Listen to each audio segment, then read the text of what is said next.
2024 में आईएएस बनना चाहते हो? तैयारी स्टार्ट कर दी है, लेकिन पहले ये तो बताओ कि आप यूपीएससी वर्दी होगी कि नहीं। प्रिपरेशन सही डायरेक्शन में चल रही है कि नहीं चल रही है, ये कैसे पता लगेगा? भाई सबका तो चाचा मामा पापा आईएएस आईपीएस तो होते नहीं है। तो all India smash scholarship test for 2024 attempt करो। आपको अप टू 100% स्कॉलरशिप मिल सकती है हमारे मेंटरशिप प्रोग्राम में। लेकिन उससे भी ज्यादा बड़ी बात, रजिस्टर करते ही आपको 10,000 का माल, 10,000 का स्टडी मटेरियल, लेक्चर और इसके साथ हमारे रैंकर के साथ एक 1-to-1 सेशन जहां आप अपनी प्रॉब्लम, अपनी स्ट्रेटेजी डिस्कस कर सकते हैं, ये सब मिलेगा। तो दिए हुए लिंक पे रजिस्टर करिए तुरंत। नमस्कार दोस्तों, मेरा नाम उपमा जैन है। मैंने UPSC Indian forest service examination 2021 में ऑल इंडिया रैंक 76 हासिल की है। मैंने यूपीएससी में अभी तक टोटल 3 अटेम्प्ट दिए हैं, 2020, 2021 और 2022, जिसमें तीनों ही अटेम्प्ट में मैंने अपना प्रीलिम्स जो है वो बहुत मार्जिन से क्लियर किया है। इनफैक्ट 2021 वाले अटेम्प्ट और 2022 वाले अटेम्प्ट में मैंने फॉरेस्ट सर्विसेज का प्रीलिम्स का कट ऑफ भी क्लियर किया है। इसके साथ ही मैंने यूपीपीसीएस, आरएएस और एमपीपीएससी इन सब के प्रीलिम्स भी क्वालिफाई किए हैं। तो जनरली ऐसा होता है कि यूपीएससी का जो प्रीलिम्स का एग्ज़ामिनेशन है वो हम देखते हैं कि बहुत ज़्यादा अनप्रेडिक्टेबल है और हर साल वो और ज़्यादा टफ होता जा रहा है, जिसका एविडेंस है कि हर साल कट ऑफ जो है वो कम होती जा रही है। तो ऐसी कौन सी इम्पॉर्टेंट चीज़ है जो आपको हेल्प करती है ना केवल यूपीएससी का एग्ज़ाम क्लियर करने में बल्कि स्टेट पीसीएस के प्रीलिम्स के एग्ज़ाम क्लियर करने में? तो I believe ultimately it is revision. मेरी जो स्ट्रेटेजी थी कि जो भी कंटेंट है वो मुझे याद होना चाहिए, उसकी वजह से हेल्प होती है यूपीएससी का या कोई भी स्टेट पीसीएस का एग्ज़ाम क्लियर करने में। जैसा कि हम सब जानते हैं कि यूपीएससी में जीएस का जो है कंटेंट वो बहुत ज़्यादा होता है।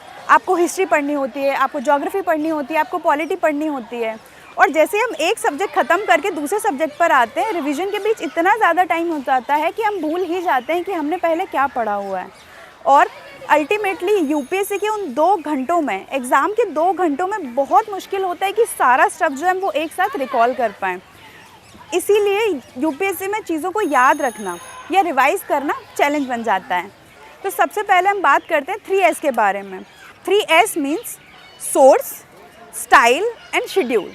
सबसे पहले हम बात करते हैं कि जो सोर्सेज जो हैं, सोर्सेज वाइज हम कैसे अपने रिवीजन को बांट सकते हैं, कि अलग अलग सोर्सेज के रिवीजन की स्ट्रेटजी भी अलग अलग होनी चाहिए।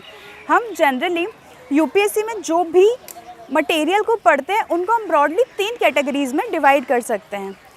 सबसे पहली कैटेगरी आती है स्टैटिक नॉलेज की, जो हमारे स्टैटिक सब्जेक्ट होते हैं। फॉर इंस्टेंस पॉलिटी हो गया आपका, जो मोर और लेस आपको लक्ष्मीकांत से पढ़ना होता है। उसके बाद मॉडर्न हिस्ट्री जो है, जिसके लिए एक बेसिक सोर्स स्पेक्ट्रम है। Ancient, medieval, art and culture, ये बेसिक स्टैटिक सब्जेक्ट्स हैं। उसके बाद दूसरा होता है करंट अफेयर्स, जिसमें आपको स्टैटिक सब्जेक्ट के साथ साथ करंट इवेंट जो हैं उनकी भी बहुत अच्छी अंडरस्टैंडिंग होनी चाहिए अगर आपको यूपीएससी का प्रीलिम्स अच्छे से क्रैक करना है। For instance economy, environment are such subjects.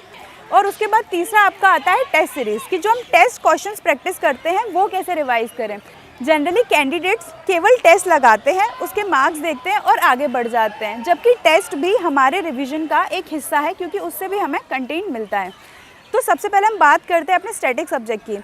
सबसे अच्छा तरीका तो ये होता है कि स्टैटिक में आप जो भी पढ़ते जा रहे हो, मॉडर्न पढ़ रहे हो, लक्ष्मीकांत पढ़ रहे हो, तो जो भी आपके प्रीलिम्स से रेलिवेंट फैक्ट हैं, फॉर इंस्टेंस 1773 का जो एक्ट आया था उसके जो इम्पॉर्टेंट प्रोविजंस हैं, या फिर सोशल रिलीजियस रिफॉर्म मूवमेंट्स हैं, कौन किसका प्रोपाउंडर था, कोई न्यूज़पेपर या जर्नल किसके द्वारा पब्लिश किया गया है, तो ये सारे का सबसे बेस्ट तरीका तो है कि आप नोट्स बना लो। जनरली बुक्स जो होते हैं वो बहुत हॉलिस्टिकली कवर करते हैं, जबकि प्रीलिम्स में कई बार हमें केवल फैक्ट जो है वो भूलने की टेंडेंसी होती है, तो केवल फैक्ट जो है उसको रिवाइज करने की नीड होती है। तो बेस्ट तरीका ये है कि आप जब भी पढ़ रहे हो तो प्रीलिम्स के लिए जो जो रेलिवेंट फैक्ट हैं उनको आप एक साइड रनिंग नोट्स के तौर पर नोट करते जाओ, किसी साइन के थ्रू, एक ईजी वे में। फॉर एग्ज़ाम्पल ये मेरा सैम्पल है कि इसमें मैंने कैसे एक ही मैप के अंदर फोक डांसेस और फोक म्यूज़िक वगैरह जो हैं उनको इकट्ठा करने की कोशिश की है। फॉर एग्जांपल नॉर्थ के जो डांसेस हैं वो अलग हैं, वेस्टर्न के जो डांसेस हैं वो अलग हैं। तो इससे क्या होता है कि आप बहुत अच्छे तरीके से कंसोलिडेट वे में चीज़ों को रिवाइज कर सकते हैं। अब इसके बाद दूसरी बात आती है करंट अफेयर्स की। करंट अफेयर्स के लिए करंट में जनरली ये चैलेंज होता है कि जब एक आर्टिकल में कोई न्यूज़ आता है XYZ किसी भी चीज़ के बारे में, तो कुछ टाइम बाद उसमें जो चेंजेस आते हैं वो आते हैं और हमारी टेंडेंसी होती है कि हम अलग अलग सोर्सेज से वापस उसको पढ़ने लगते हैं। तो इट इज़ वेरी इंपॉर्टेंट कि जब हम पहला वाला फैक्ट पढ़ रहे हैं उसी के साथ जो एक्स्ट्रा इन्फॉर्मेशन अगले फॉलोअप में हमने पढ़ी है उसको क्लब करके पढ़ें, so that you have clarity कि एग्जैक्टली आपको क्या पढ़ना है। And coming to test series या फिर प्रीवियस ईयर पेपर कि वो कैसे पढ़ने हैं या वो कैसे रिवाइज करने हैं, कि आप हर चीज़ की समरी पढ़िए और जो इम्पॉर्टेंट और भूलने वाले चैप्टर्स हैं, स्पेशली वो चैप्टर जिनमें रेपिटेटिवली क्वेश्चन आ रहा है और जिनकी भूलने की टेंडेंसी ज़्यादा है, उनकी आप कोशिश कीजिए नोट्स बनाने की।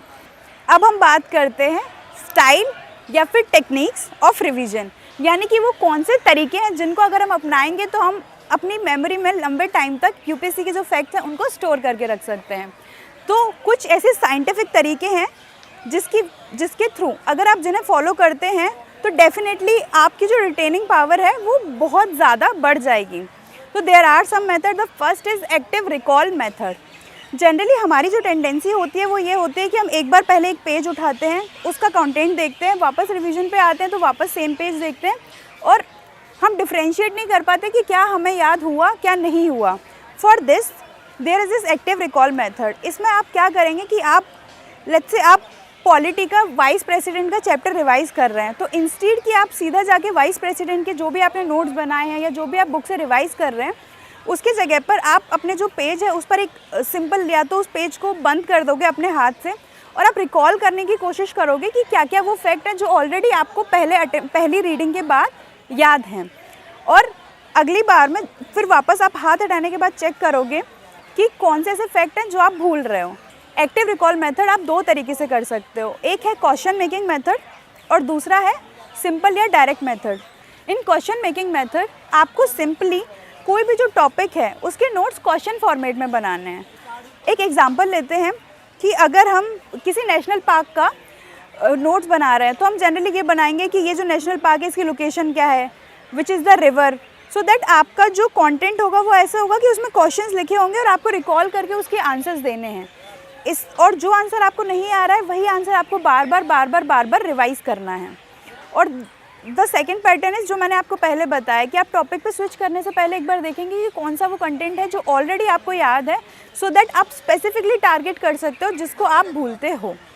The second strategy is 1-1-1 strategy और quick revision strategy. Whenever you are reading something, जब भी आप कोई भी चीज़ भले ही 3 पेज का टॉपिक पढ़ो या फिर 4 पेज का टॉपिक पढ़ो या कोई भी पेज जब आप पढ़ने की कोशिश कर रहे हो या कोई भी चीज़ आप पढ़ रहे हो 1 घंटे के अंदर, तो जब भी आप उसको पढ़ के ख़त्म करने वाले होते हैं, जैसे आपने लेट्स से 4 पेजेस पढ़े, तो बिफोर एंडिंग दैट 4 पेज और आप जब भी नेक्स्ट टॉपिक पे स्विच करने वाले हो उससे पहले इट इज़ योर ड्यूटी, या फिर आप ऐसा कर सकते हो कि आप पहले जाके उन चारों के चारों पेजेस को रिवाइज करो serial wise 1 2 3 4, then only switch to next topic. This is 1 means instant revision. भूलने से पहले तुरंत देख लिया कि आपने क्या क्या पढ़ा था बहुत स्पीड से। उसके बाद जब भी आप अगली बार आके उसके आगे वाला पोर्शन पढ़ने वाले हो, means the 5th page of your content, तो अपना 5वां पेज पढ़ने से पहले आप वापस 1 से लेके 4 तक का पढ़ेंगे, उसके बाद आप 5th पेज पे स्विच करेंगे। आई नो ये बोलने में बहुत ज़्यादा इम्प्रैक्टिकल सा साउंड कर रहा होगा और ऐसा लग रहा होगा कि फॉलो करना बहुत मुश्किल होता है, but trust me it is just a matter of habit. एक बार आप इसको अपनी आदत बनाएंगे तो आपको रियलाइज़ होगा कि आपकी रिटेनिंग पावर जो है वो बहुत ज़्यादा बढ़ गई है और आपकी भूलने की टेंडेंसी बहुत कम हो जाएगी। तो अल्टीमेटली आपको नंबर ऑफ़ रिविजन्स भी कम लगेंगे और जो एक्यूरेसी और जो आपका कॉन्फिडेंस है सब्जेक्ट्स को लेके वो बढ़ जाएगा। इसके बाद third, one of the most important technique is filter the content technique. Filter the content technique में क्या होगा, जैसा कि हमें पता है कि जैसे जैसे हमारे रिविजन्स बढ़ते जाते हैं, हम किसी भी पेज में से या किसी भी स्टफ में से ज़्यादा फैक्ट को रिवाइज करने का या रिटेन करने की टेंडेंसी बढ़ती जाती है। तो इस टेक्निक में क्या होगा कि आप लेट्स से आप टारगेट बनाते हो कि कोई भी चीज़ आपको 5 बार रिवाइज करनी है, तो 5 बार के रिवीजन के लिए you will have 5 colour code. I tell you mine, मेरा ऐसा होता था कि जब मैं किसी भी सब्जेक्ट की पहली रीडिंग लगाती थी मैं सिर्फ पेंसिल यूज़ करती थी। I use to underline everything with pencil. जब मैं उसको सेकेंड बार रिवाइज़ करती थी तो मुझे लगता था कि जो स्टेप मैं बोलूँगी I use to use blue और red pen for that. Generally blue pen मैं सेकेंड रीडिंग के लिए यूज़ करती थी। फिर जब मैं उसी चीज़ को थर्ड बार रिवाइज़ करती थी तो आई रियलाइज़ कि मुझे बहुत सारा जो पेंसिल और ब्लू पेन से अंडरलाइन किया हुआ है वो ऑलरेडी याद है। फिर अब जब मैं भूलूँगी तो मैं रेड पेन यूज़ करती थी, ताकि अब केवल वही कंटेंट मैं फ़िल्टर करके मार्क करूँगी जो मैं भूलूँगी। और fourth time it is highlighter और fifth time it is some different colour highlighter. Let's say मैं जनरली ये करती थी कि जो फोर्थ टाइम है वो येलो कलर का हाइलाइटर यूज़ करती थी और फिफ्थ टाइम में ग्रीन या ऑरेंज कलर का, सब्जेक्ट पे डिपेंड करता था। तो इस तरीके से जब स्टार्टिंग में आप पढ़ोगे तो ऑब्वियसली आपका कंटेंट थोड़ा ज़्यादा होगा, पर जैसे जैसे इवेंचुअली आप पढ़ते जाओगे तो आपको रियलाइज़ होगा कि बहुत सारी चीज़ें आप याद करते जा रहे हो, और जब आप लास्ट के रिवीजन पे आओगे तो आपको बहुत कम कंटेंट जो है वो रिवाइज़ करना होता है। दिस इज़ स्पेशली इफेक्टिव जब आपके पास खुद के नोट्स ना हो और जब आपको चीज़ें बुक या बड़े सोर्सेज से रिवाइज़ करनी हो। अब हम बात करते हैं अपने तीसरे और लास्ट टेस्ट के बारे में, विच इज़ शेड्यूल। जनरली हम कसम तो खा लेते हैं कि हम रिवीजन करेंगे, पर अल्टीमेटली जब इंप्लीमेंट करने की बात आती है तब हम बहुत ज़्यादा लैग कर जाते हैं। हम सोचते हैं कि अरे नया पढ़ लेते हैं, जैसे एक बार ये टॉपिक ख़त्म करूँगा अगली बार पक्का रिवाइज़ कर लूँगा। तो इस प्रॉब्लम को सॉल्व करने के लिए हमारे पास दो चीज़ें हैं। First is reverse time table and second is 1+1+1 slot. इसमें हम क्या करते हैं कि हम अपने पूरे दिन को 3 स्लॉट्स में डिवाइड करते हैं। अगर आप मान के चलिए कि आप 6 घंटे पढ़ रहे हैं तो आपके लिए ये वैलिड होगा 2+2+2 स्लॉट। तो इसमें जो सबसे पहला स्लॉट होगा वो हमारा रिवीजन का स्लॉट होगा, क्योंकि किसी को भी रिवीजन करना पसंद नहीं होता। हम नया कंटेंट पढ़ना चाहते हैं पर रिवाइज़ करना नहीं चाहते। तो हमारा दिन में पहला टास्क होना चाहिए कि जो भी सब्जेक्ट हमने रिवीजन के लिए लिया है उसको हम रिवाइज़ करें। सेकेंड स्लॉट होगा जिसमें आप नई चीज़ें जो हैं वो पढ़ेंगे, और थर्ड स्लॉट होगा आपके टेस्ट के लिए। तो 2+2+2 आवर्स अगर आपका 6 घंटे पढ़ने का स्लॉट है। इसमें हमें करना क्या है कि जो सब्जेक्ट्स हमारे ठीक ठाक कवर हो चुके हैं उनको हम अब रिवीजन स्लॉट में डाल दें, और जो सब्जेक्ट हम नए पढ़ते जा रहे हैं उनको नए स्लॉट में डाल लें। साथ ही थर्ड स्लॉट में हम ये इंश्योर करें कि हम डेली प्रैक्टिस कर रहे हैं ताकि हम अच्छे से वहाँ पे परफॉर्म कर पाएँ। Last but not the least, believe me, पढ़ते सब लोग हैं बट रिटेन कौन कर पाता है? This is the game of UPSC, specially prelims. जितना ज़्यादा आपको रिटेन होगा उतने एक्यूरेटली आप मार्क कर लोगे, and this will eventually develop the intuition, जो हम बात करते हैं कि क्वेश्चन को देखते ही आंसर आ जाता है, और आप सब लोग अपने प्रीलिम्स को बहुत ईजिली क्रैक कर पाओगे। I hope this video would be helpful to you. Thank you, good luck.